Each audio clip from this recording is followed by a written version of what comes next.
Les électeurs se sont rendus aux urnes ce dimanche en Moldavie pour désigner leur prochain président et selon les résultats quasi définitifs, le chef de l'État sortant Igor Dodon, soutenu par Moscou, affrontera au second tour la candidate de centre-droit pro-européen Maia Sandu. Cette dernière a créé la surprise en arrivant en tête avec près de 36% des voix. Igor Dodon obtient quant à lui près de 33%.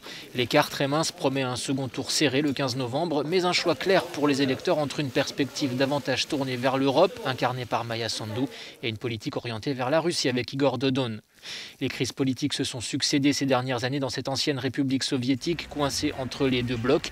Considérée comme l'un des pays les plus pauvres d'Europe, la Moldavie a été frappée par une gigantesque fraude bancaire portant sur 1 milliard d'euros, soit 15% de son produit intérieur brut, et partie d'un rapprochement avec la Russie ou au contraire d'une intégration dans l'Union européenne, se sont alternés au pouvoir sans jouir d'une majorité claire.